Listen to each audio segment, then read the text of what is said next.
আল্লাহ রাব্বুল আলামিন জিবরাইলকে ডাক দিলেন, যা রে জিবরাইল, যা যা, জলদি জলদি সংবাদ নিয়ে যা, আমার হাবিবের কানে গিয়া সংবাদটা পৌঁছায় দাও।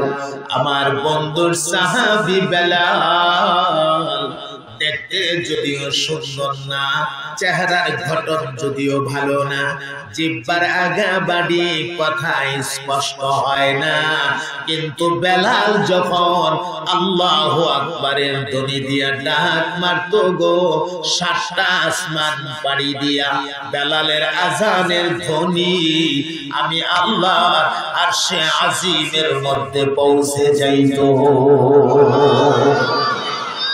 এই জিবরাইল, আমার হাবিবরে জানায়া দাও আজকের ফজরের আযান আমার আরশে আসে নাই, আমি আল্লাহ সূর্যটার অনুমতি দেই নাই। যাও যাও যাও। জিবরাইল আলাইহিস সালাতু ওয়াস সালাম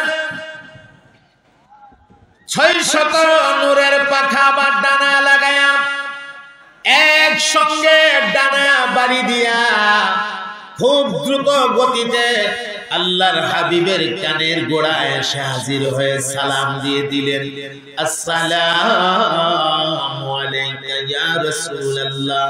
আল্লাহর হাবিব, আপনি সিজদা থেকে মাথা উঠান আর আপনার সাবেক মুয়াজ্জিন বেলালকে বলেন আযান দেওয়ার জন্য।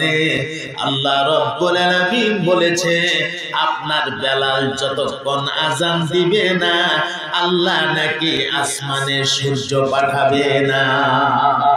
আল্লাহু আকবার বলে আল্লাহ নবী ডাক মারলেন, ইয়া বেলাল। হযরত বেলাল এক কোণা থেকে জবাব দিয়েছে, লাব্বাইকা ইয়া রাসূলুল্লাহ। আল্লাহর হাবিব বলেন, লাব্বাইক বলে দাঁড়ায় থাকলে হবে না, জলদি জলদি তুমি আযান দাও। তুমি আযান না দিলে আল্লাহ রাব্বুল আলামিন আসমানে সূর্য পাঠাবে না। এমনি হযরত বেলাল সাথে সাথে আযান শুরু করে দিয়েছে। হযরত বেলাল আল্লাহু আকবার বলার সঙ্গে সঙ্গে তাকায় দেখে সূর্য একদম মাথার উপরে। অর্ধেকটা দিন চলে গেছে, অর্ধেকটা দিন অতিবাহিত হয়ে গেছে, আল্লাহ পাক সূর্যকে আটকায় রাখছে। সুবহানাল্লাহ। আমার ভাই, কথাগুলি যদি বুঝে থাকেন, ঈমানের আওয়াজে আপনারা জবাব দেবেন। একজন ঈমানদার কালিমাওয়ালার দাম আল্লাহর কাছে আছে না নাই? আরো জোরে কোন আছে না নাই? এই পৃথিবীতে কাহারো জন্য সূর্য আটকায় রাখা হয়েছে এমন ইতিহাস নাই। একজন ঈমানদারের জন্য আল্লাহ রাব্বুল আলামিন আসমানের সূর্য আটকায়া দিয়েছে। তাহলে ঈমান একটি নিয়ামত, ঈমান একটি মহা দৌলত। এই দৌলত আল্লাহ যাকে খুশি তাকে দয়া করে দান করে। এখন জবাব দেন মুসলমান, ঈমানদার হতে পারাই আপনারা খুশি না বেজার? আল্লাহ দয়া করে আমাদেরকে ঈমানদার করেছে। আবার চিল্লায় একবার বলেন আলহামদুলিল্লাহ। আমার সম্মানিত ভাইয়েরা, এখনই আমি আমার মূল ওয়াজটা শুরু করতে যাচ্ছি। আপনারা খুব মনোযোগ দিয়ে শুনবেন, বলেন ইনশাআল্লাহ। আমি যে সূরাটা আপনাদের খেদমতে তিলাওয়াত করেছি, সূরাটার নাম হচ্ছে সূরাতুদ দুহা। বলুন সূরাটার নাম কি? মনোযোগ আছে তো আপনাদের? মনোযোগ আছে তো ইনশাআল্লাহ? মাইকের কন্ডিশনটা কেমন জানি লাগতেছে, সাউন্ডটা সেই বিষয়টা মজা লাগতেছে না। তবে আপনারা কিন্তু ধৈর্য করেন না, মুসামারসা দিলে আবার আরো বিপদ হইতে পারে। যেখানে আছে সেখানে থাকুক, কোন রকম চালায় নেব ইনশাআল্লাহ। মাইক ভালো আছে, তাদের আসবাবপত্র সব ভালো আছে। অনেক সময় সেটিংসে গন্ডগোল হয়, সেটিংস হয় না সঠিকভাবে, মেশিনারি জিনিস, এটা হতেই পারে। তো যাই হোক, সব মিলায় আপনারা বুঝেন তো কথাগুলা? বুঝেন তো? বুঝতে অসুবিধা হয় না তো? ইনশাআল্লাহ চলতে থাকতে। সূরাটার নাম কি? সূরাতুদ দুহা। যারা পারেন আমার সাথে পড়েন আউযু বিল্লাহি মিনাশ শাইতানির রাজীম বিসমিল্লাহির রাহমানির রহিম ওয়াদ-দুহা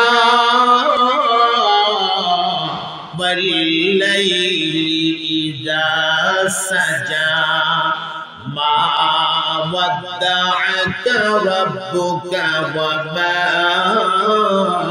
قلى وللآخرة خير لك من الأولى ولسوف يعطيك ربك فترضى সাদাকাল্লাহুল আযীম। পড়ুন সবাই সাদাকাল্লাহুল আযীম। আমার ভাইয়েরা, কোরআনুল কারীমের আয়াত অথবা সূরাগুলো নাযিল হওয়ার যে কারণ, এই কারণটাকে তাফসীরের পরিভাষায় বলা হয় শানে নুজুল। বলুন কি বলা হয়? শানে নুজুল। আমরা প্রথমে শুনব আল্লাহ পাক এই সূরাটাকে কেন নাযিল করেছেন, এই সূরাটা নাযিল করার কারণ কি, শানে নুজুলটা আমরা প্রথমে শুনব। মুশরিকিনরা একদিন নবী পাক সাল্লাল্লাহু আলাইহি সাল্লামের কাছে আসছে তিনটা প্রশ্ন নিয়ে। বলুন কয়টা প্রশ্ন? খুব মনোযোগ লাগান। তিনটা প্রশ্ন নিয়ে আসছে। এসে বলতেছেন, মুহাম্মদ তুমি যদি আমাদের এই তিনটা প্রশ্নের জবাব দিতে পারো, আমরা ধরে নেব তুমি আল্লাহর নবী। আর যদি উত্তর দিতে পারো না, তাহলে তুমি নবী না। প্রশ্ন কয়টা? তিনটা। এক নাম্বার প্রশ্ন, ওই ব্যক্তিটা কোন ব্যক্তি যেই ব্যক্তিটা পৃথিবীর পূর্ব প্রান্তেও গেছে, আবার পৃথিবীর পশ্চিম প্রান্তেও গেছে, সূর্য উদয় হওয়ার অবস্থাও দেখছে, আবার সূর্য অস্ত যাওয়ার অবস্থাও দেখছে। এই ব্যক্তিটা কোন ব্যক্তি যেই ব্যক্তিটা পৃথিবীর পূর্ব এবং পশ্চিম দুই প্রান্তে ভ্রমণ করেছে? তার পরিচয় দাও এবং এই বিষয়ে বিস্তারিত তথ্য আমাদেরকে শোনাও। যদি পারো তাহলে তুমি নবী। এক প্রশ্ন। দুই নাম্বার প্রশ্ন, ওই যুবকগুলো কারা যেই যুবকগুলো দাকিয়ানুস বাদশার অত্যাচার সহ্য করতে না পেরে গর্তের ভেতরে আশ্রয় নিয়েছিল? এরা কয়জন ছিল? ওরা কতদিন সেই গর্তের ভেতরে থাকছিল? কিভাবে থাকছিল? এই বিষয়ে বিস্তারিত আমাদেরকে শোনাও।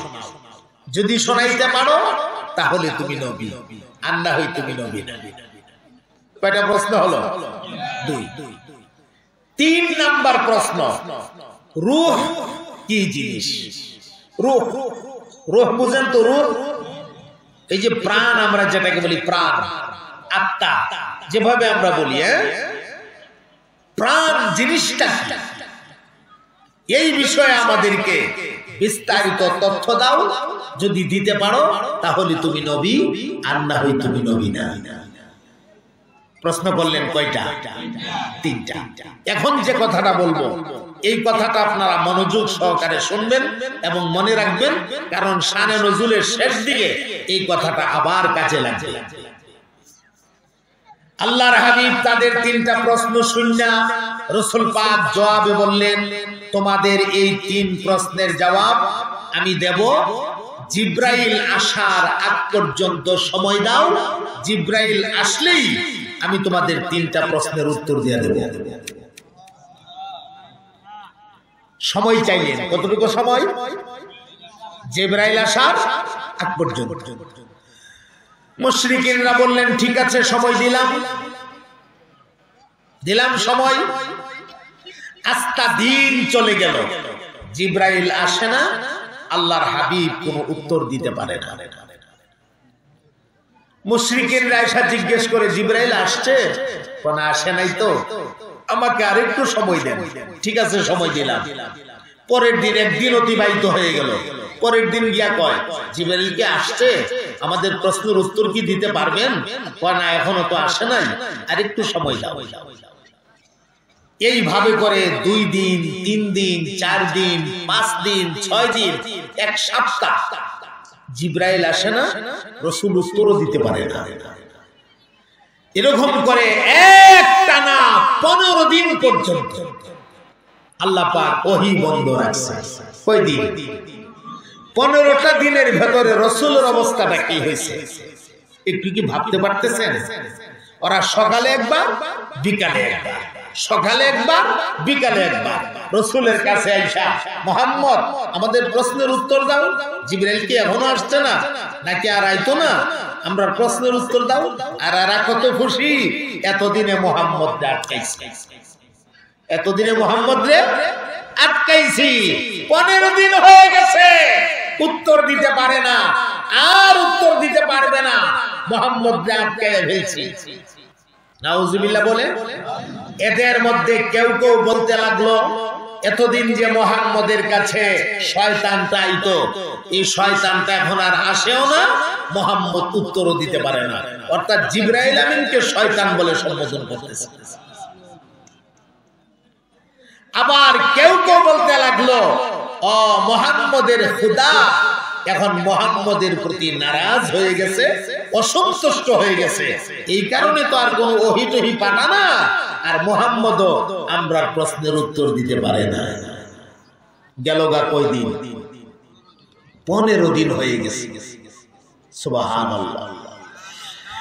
এ মুসলমান বন্ধু আমার, ইমামুল মুরসালিন রাহমাতুল লিল আলামিন মুশরিকিনরা যত কথা বলেছে, আল্লাহর নবী তাদের কথাগুলির সহ্য করে নিয়েছে, সবর করেছে, ধৈর্য ধারণ করেছে। যেই মাত্র ওরা বলতে শুরু করলো মুহাম্মদের খোদা মুহাম্মদের প্রতি বেজার হয়ে গেছে, আল্লাহর হাবিব এই কথাটা সহ্য করে নিতে পারলেন না। নবীজির কলিজা ভাঙ্গা নবীর চোখ দিয়ে যেন পানি বের হয়ে গেছে। রাহমাতুল লিল আলামিন লম্বা একটা সেজদা লাগাইছে, সেজদা লাগায়া সেজদার ভেতরে কান্দে আর আল্লাহ। মুশরিকিনরা দি কয়, তুমি আল্লাহ নাকি আমার প্রতি বেজার হয়ে গেছো? আল্লাহ তুমি যদি বেজার হয়ে যাও, আমি কোথায় যাব, কার কাছে যাব? আল্লাহ গো, আমার অবস্থা কি হবে? রাসূল পাকের কান্নার কারণে চোখের পানি নিচের দিকে পড়তে পড়তে সেজদার জায়গা বরাবর, চেহারা বরাবর নিচের মাটি গুলো একদম কাদা হয়ে গেছে। আর সেজদা এমন লম্বা দিয়েছে, আল্লাহ হাবিব পা গুলিকে ধরে রাখতে পারলেন না, পা গুলি আপনি আপনি পেছন দিকে সরে গেছে। রাসূল পাকের চেহারায় আনোয়ার মাটির মধ্যে চাপ দিয়া লাইগে গেছে। আল্লাহর নবী চেহারায় আনোয়ার একদম লাল হয়ে গেছে। রাসূল পাক সেজদার ভেতরে এই অবস্থায় চিল্লায় চিল্লায় বলতেছে, ওগো আমার আল্লাহ, আল্লাহ আপনি নাকি আমার প্রতি বেজার হয়ে গেছেন? আপনি যদি বেজার হয়ে যান আমার কি উপায় হবে? এমন সময় আহকামুল হাকিমিন আল্লাহ রাব্বুল আলামিন জিবরাইলের ডাক দিয়ে কয়, যারে জিবরাইল যা যা আমার হাবিবের কানে গিয়ে সূরাতুদ দুহা তেলাওয়াত করে দে। আমার বন্ধুরে জানে দিলে জিবরাইল আমি আল্লাহ আমার বন্ধুর প্রতি বেজার হয় না। আল্লাহু আকবার বলে। এমনি জিবরাইল আমিন এসে আল্লাহর হাবিবের কানের কাছে সালাম দিলেন। যেই মাত্র জিবরাইল সালাম দিয়েছে, আল্লাহর নবী কলিজার ভেতরে যেন আলাদা একটা শান্তি অনুভব হইতেছে। জিবরাইল 15টা দিন পরে আসছে নবী পাক সিজদা থেকে টান দিয়া মাথাটা উঠাইয়া সোজা দাঁড়াইয়া জিবরাইলের টান দিয়া সিনার সঙ্গে চাপ দিয়া ধরছে। আল্লাহর নবী ডাক দিয়া করে, জিবরাইল এতদিন পর্যন্ত আমারে না দেখে তুমি কেমনে থাকলা? আজকে 15টা দিন হয়ে গেল তুমি আসো না, আমারে না দেখে তুমি কেমনে থাকতে পারলা? জিবরাইল আমিন ডাক দিয়া কোন নবী গো, আপনার চেহারায় আনোয়ার এক মুহূর্তের জন্য না দেখলে অশান্তি লাগে, ভালো লাগে না ইয়া রাসূলুল্লাহ। কিন্তু কি করব, আল্লাহ রাব্বুল আলামিনের পক্ষ থেকে কোনো অর্ডার নাই, আমিও আসতে পারি না। আজকে অর্ডার হয়েছে, আমি ওহী নিয়ে আসছি, আপনি শুনেন। মহান আল্লাহ আপনার প্রতি বেজার হয়ে যায়নি, আপনাকে সান্ত্বনা দেওয়ার জন্য আস্তে একটা সূরা আল্লাহ আমাকে দিয়ে পাঠাইছে। সূরাটার নাম হচ্ছে সূরাতুদ দুহা। সুবহানাল্লাহ পড়ে এমনি জিবরাইল আমিন আল্লাহর নবীর কানে কানে পড়তেছে, ওয়াদ-দুহা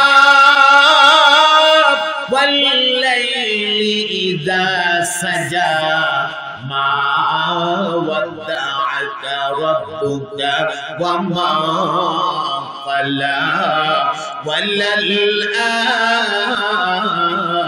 আখিরাতু খায়রুল লাকা মিনাল উলা। মোহাব্বতের আওয়াজে বলে দিন না সুবহানাল্লাহ। আল্লাহ ডাক দিয়া কর, না গো নবী না না, মুশরিকিনদের কথায় আপনি হাবিব মনে কষ্ট নিবেন না। আমি আল্লাহ দুইটা জিনিসের কসম করে বললাম, আপনার প্রতি আমি বেজার হয়ে যাইনি। ওয়াদ-দুহা চাষের সময়ের কসম, ওয়াল-লাইলি ইযা সাজা অন্ধকার আচ্ছন্ন রজনীর কসম, মা ওয়াদ্দাআকা রাব্বুকা ওয়া মা ক্বালা। আমি আল্লাহ আপনার প্রতি বেজার হয়ে যাইনি, আপনার প্রতি অসন্তুষ্ট হয়ে যাইনি, বরং আগে যেমন সন্তুষ্ট ছিলাম এখনো সন্তুষ্ট আছি। কিয়ামত পর্যন্ত আমি আল্লাহ সব সময়ের জন্য আপনার উপরে সন্তুষ্ট থাকব। শুধু সন্তুষ্টই না, ওয়ালাল আখিরাতু খায়রুল লাকা মিনাল উলা। হে রাসূল, আপনাকে আখিরাতে যা দেওয়া হবে, যেই নিয়ামত দেওয়া হবে, এই নিয়ামত দুনিয়ার তুলনায় হাজার হাজার গুণ বেশি উত্তম হবে। সুবহানাল্লাহ। আল্লাহ তার হাবিবের সান্ত্বনা দিয়েছে। শুধু তাই না, আল্লাহ রাব্বুল আলামিন বলেন, ওয়ালা সাউফা ইউতিকা রাব্বুকা ফাতারদা। অতি শীঘ্রই আপনাকে এমন নিয়ামত দিয়া মালামাল করা হবে গো, যে নিয়ামত পাইয়া আপনি নবী আমি রবের প্রতি রাজি এবং খুশি হয়ে যাবে। সুবহানাল্লাহ। আমার ভাইয়েরা, মুশরিকিনরা রাসূলকে মস্করা করত, মজাক করত। মুহাম্মদের খোদা মুহাম্মদের প্রতি বেজার হয়ে গেছে। আল্লাহ সূরা নাযিল করে তার হাবিবের সান্ত্বনা দিয়েছে। এখন আমরা সূরার ভেতরের কথাগুলি ধারাবাহিকভাবে শুনতে থাকবো ইনশাআল্লাহ। ধৈর্য আছে তো আল্লাহর রহমতে? ধৈর্য আছে? মহাব্বতে কয়েক মর্তবা জিকির করেন, পরীক্ষামূলক জিকির। আপনাদের জিকিরের আওয়াজটা যত সুন্দর হবে, যত উঁচা হবে, ইনশাআল্লাহ আলোচনা তত লম্বা হবে। আর যদি দিকে আপনাদের জিকিরের আওয়াজের বাপ বালানা, আমি কিন্তু আখিরু দাওয়ানা সাপ কতই বলা। মহাব্বতের আওয়াজে পড়েন লা ইলাহা ইল্লাল্লাহ।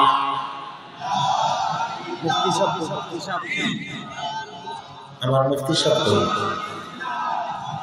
ইল্লাল্লাহ, লা ইলাহা ইল্লাল্লাহ।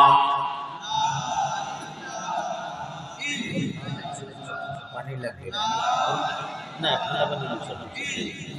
মহাব্বতে পড়েন লা ইলাহা ইল্লাল্লাহ লা ইলাহা ইল্লাল্লাহ লা ইলাহা ইল্লাল্লাহ লা ইলাহা ইল্লাল্লাহ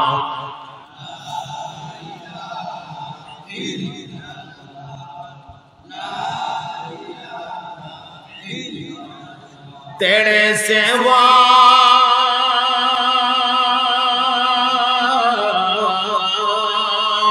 माबूद हमारे कोई नहीं है अल्लाह तू ही हमारे माबूद हकीकी इलाह ला इलाहा इल्लल्लाह माशाअल्लाह मोहब्बते पढ़ुन ला इलाहा इल्लल्लाह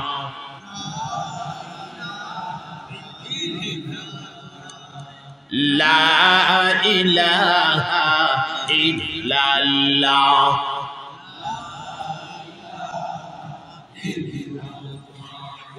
ला इलाहा इल्लल्लाह ला इलाहा इल्लल्लाह ला इलाहा इल्लल्लाह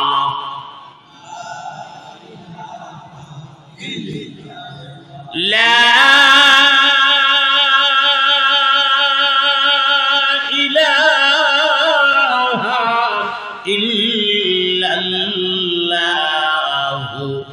মুহাম্মাদুর রাসূলুল্লাহ পড়ুন সবাই সাল্লাল্লাহু আলাইহি ওয়াসাল্লাম। আল্লাহ পাক চাষতের সময়ের কসম খাইছেন। সময়টা কোনটা? এটা যখন পূর্ব আকাশে সূর্য পরিপূর্ণ আলো দিয়ে উঠে বা পরিপূর্ণ আলো দিয়ে যখন সূর্য উপরের দিকে উঠতে থাকে, যে টাইমটা চাষতের সময়, এটি গুরুত্বপূর্ণ একটি টাইম, ফজিলতপূর্ণ একটি টাইম। যেই টাইমে কোনো মানুষ সেজদা দিয়ে আল্লাহর কাছে যে কোনো দোয়া করবে, এই দোয়াটি কবুল হয়ে যায়। এই টাইমের কসম খাইছে। আর একটা কসম খাইছেন লাইলে সাজা, অন্ধকার আচ্ছন্ন রজনী। এখানে অন্ধকার আচ্ছন্ন রজনী দিয়া মোরাদ হইল রাতের একদম যখন রাত্রটা গভীরে পৌঁছে যায়, এর মানে রাতের 3 ভাগের 2টা ভাগ যখন বিদায় হয়ে যায়, আর একটা অংশ বাকি থাকে, যেই টাইমে মহান আল্লাহ রব্বুল আলামিন তার আরশে আজিম সাইরা দিয়া আল্লাহ নিজে বান্দার ভালোবাসার মহাব্বতের কারণে সামায়ে দুনিয়ার আসমানটার মধ্যে নাজিল হয়ে যায়। আল্লাহ ডাকতে থাকে, আচস নিরেকে রিজিকের অভাবে বিরাট কষ্টে আছস, এ বান্দা আমি তোর মহান আল্লাহ তোর ভালোবাসার মহাব্বতের কারণে আমার আরশে আজিমটারে ছাইরা দিয়া সামায়ে দুনিয়ার আসমানটার মধ্যে চলে আসছি। উঠে বান্দা উঠ, জলদি করে ঘুম থেকে যা, আমার কাছে রিজিক চা, আমি তোর আল্লাহ তোর দেওয়ার জন্য তোর কাছাকাছি চলে আসছি। সুবহানাল্লাহ। আল্লাহ ডাকতে থাকে, আছস নিরেকে এ বান্দা বিমারে বড় কষ্টে আছস, আমার কাছে বল, আমি তোর মহান আল্লাহ বিমার থেকে শিফা দিয়ে দেব। যেখানে দুনিয়ার ডাক্তাররা ফেল হয়ে যায়, দুনিয়ার ডাক্তারের চিকিৎসা চলে না, এই জায়গা থেকে আমার আল্লাহর চিকিৎসা মাত্র শুরু হয়। কথা বলেন ঠিক কিনা? ডাক্তার ফেল হয়ে গেল, আল্লাহ যদি চায় মানুষটাকে আমি সুস্থ করে দেব, সম্ভব না অসম্ভব। আল্লাহ কে বান্দা ঘুম থেকে যা, আমার কাছে বল, আমি তোর মহান আল্লাহ তোর বিমার থেকে সুস্থ করে দেওয়ার জন্য সামায়ে দুনিয়াতে চলে আসে। সুবহানাল্লাহ। আচসনি কোন বান্দা গুনাহ করতে করতে একেবারে জর্জরিত হয়ে গেছো, বান্দা তোর সামনে গুনাহ, তোর পেছনে গুনাহ, তোর ডাইনে গুনাহ, তোর বামে গুনাহ, আমি আল্লাহর কাছে বল, আমি তোর মহান আল্লাহ তোর গুনাহ ক্ষমা করে দেওয়ার জন্য আরশ ছাইরা দিয়া সামায়ে দুনিয়াতে চলে আসছে। সুবহানাল্লাহ।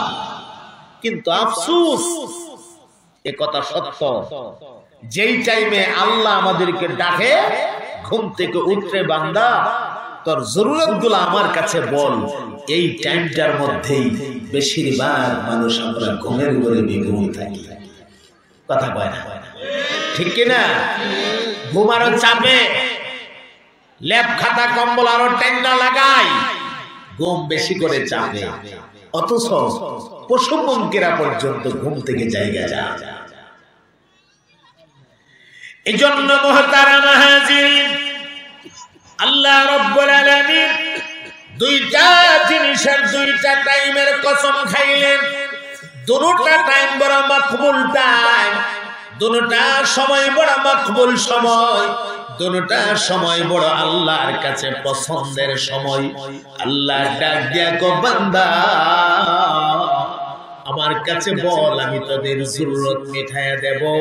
কিন্তু দুঃখজনক হলেও সত্য, আমাদের মানুষের মধ্যেও এমন কিছু মানুষ আছে, মুসলমান দাবিদারের মধ্যেও এমন কিছু মুসলমান আছে আল্লাহর কাছে না চায়া গায়রুল্লাহর কাছে মাজারে বাজারে দরগাহে গিয়া গিয়া চা, এমন কিছু মুসলমান আছে না? আরো জোরে বলেন আছে না নাই? আমি জানতে চাই মাজারের বাবা আপনার প্রয়োজন মিটায় দেওয়ার ক্ষমতা আছে কি?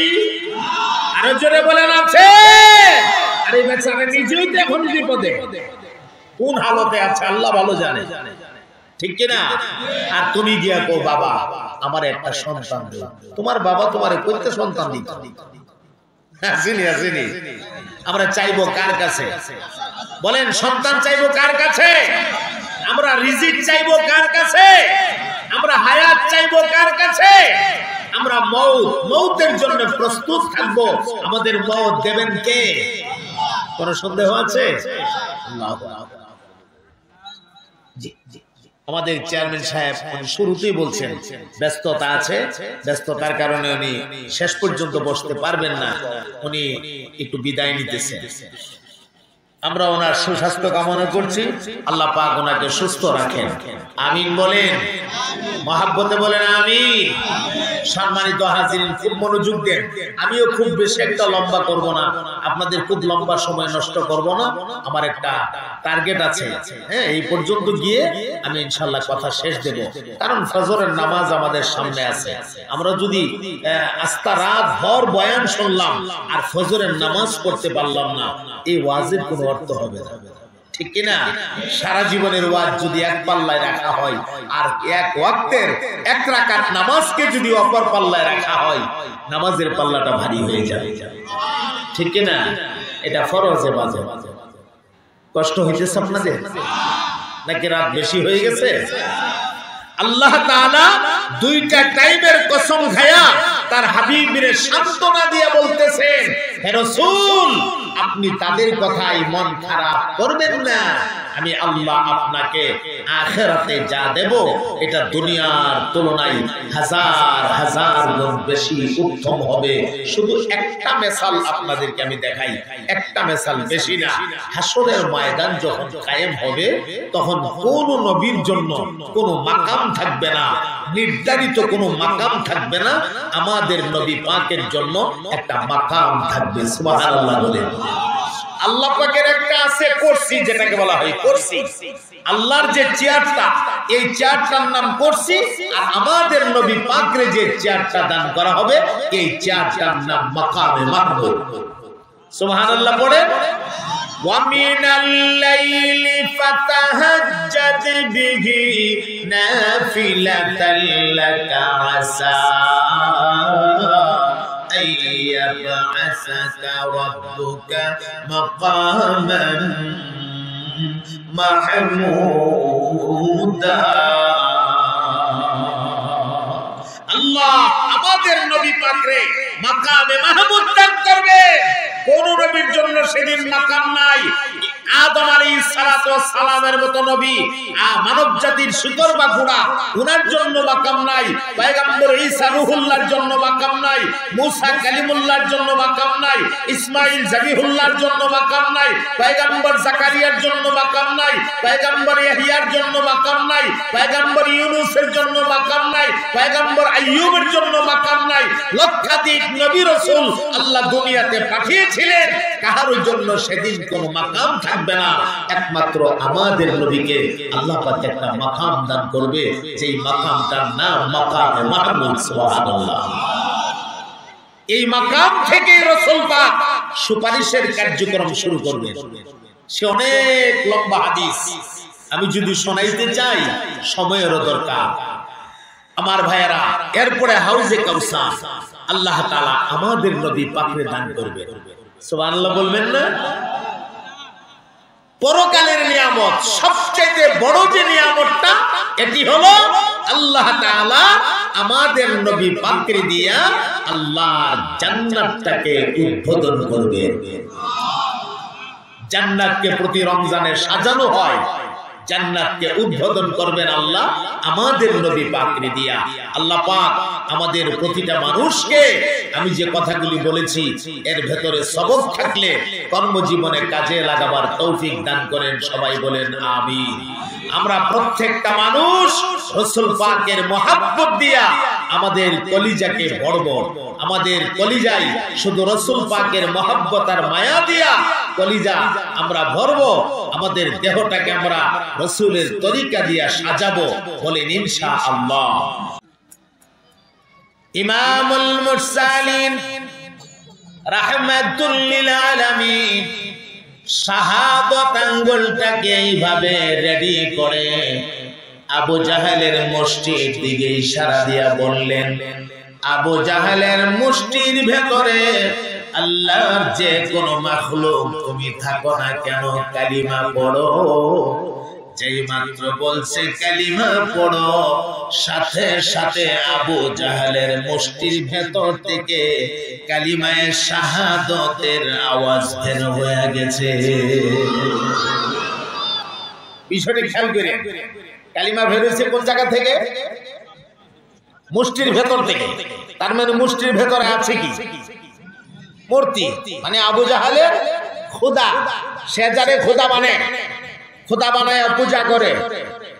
এখন তার তো ভীষণ রাগ উঠছে শরীরে, মূর্তিটারে এইভাবে চুইরা মারছে জুড়ে, এইভাবে। আরে বাপরে বাপ, মুহাম্মদ তুমি এত বড় জাদুকর, তুমি জাদু দিয়া আমার খোদাটারে পর্যন্ত তোমার বলি বলাই লইলা।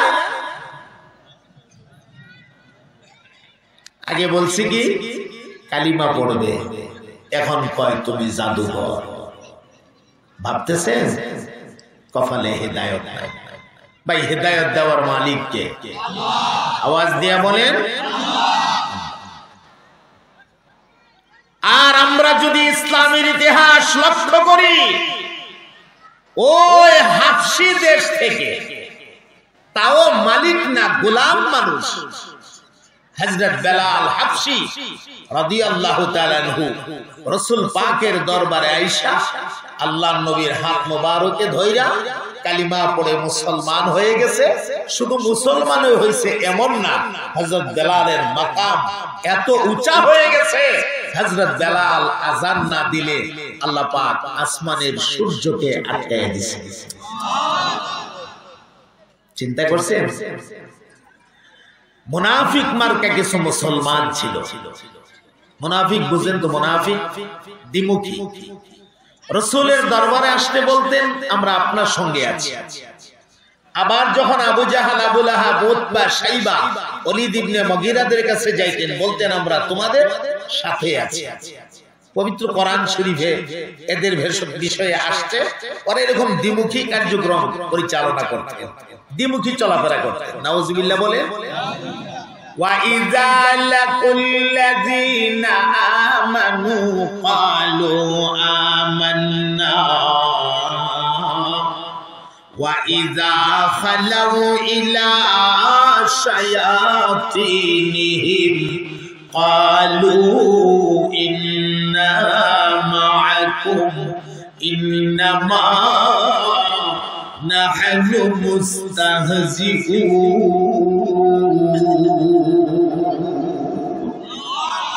নবী পাকের দরবারে আসলে বলতেন আমান্না, আমরা ঈমান আনছি।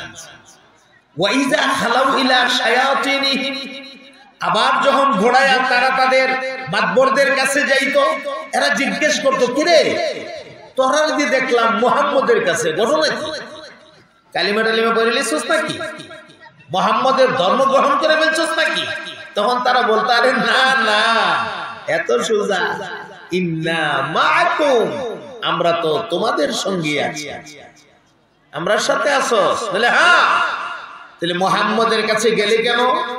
ইন্নামা নাহনু মুস্তাহজিউন, মুহাম্মদ এবং তার সাথীদের সাথে একটু ঠাট্টা করবার লেগে গেছে। নাউজুবিল্লাহ বলবেন না?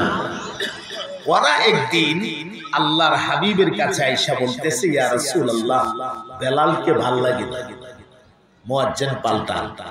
এই কথাটা বলার জন্য বলতেছি, বেলালকে কি লাগে না? ভাল লাগে না, মুয়াজ্জিন পাল্টান। আল্লাহর নবী বললেন ভাল লাগে না কেন? কারণ তো দর্শাইবা। একজন মানুষকে তো কারণ ছাড়া অযথা সরায় দেওয়া যাবে না, কারণ তো পেশ করো। তখন ওরা কারণ পেশ করতেছে।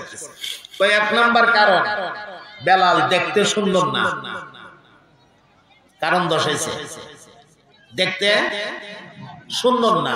কেউ একজন মানুষ তো দেখতে সুন্দর না, ওই হইতে পারে, হতে পারে না এরকম, কিন্তু মানুষের গুণ থাকে না, গুণ থাকে। তো বেলাল দেখতে সুন্দর না, ও আচ্ছা বুঝলাম, দেখতে সুন্দর না। আর কোন কারণ? আরেকটা কারণ আছে। তো সেই কারণটা কি? জিহ্বার আগা বাড়ি, কথা স্পষ্ট হয় না, মুয়াজ্জিন পরিবর্তন করেন।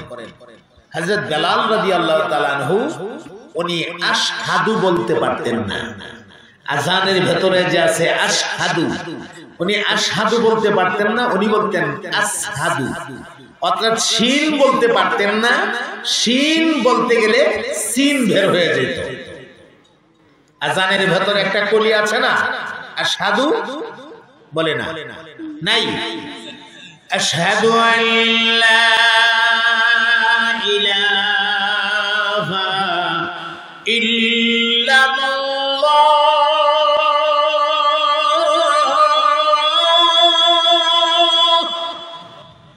আশহাদু আন্না মুহাম্মাদার রাসূলুল্লাহ।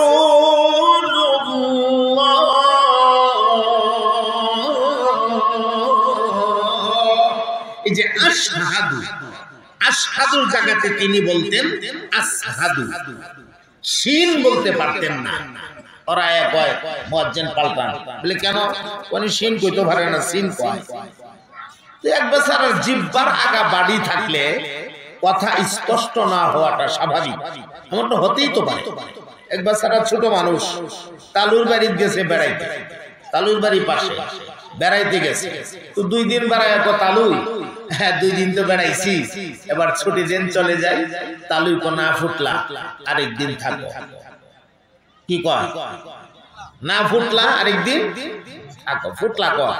তো ছোট মানুষ না, দৌড়ে আসছে আব্বার কাছে, আব্বার কাছে আয়কো, আম্মার কাছে আয়কো, আম্মা কি হয়েছে রে?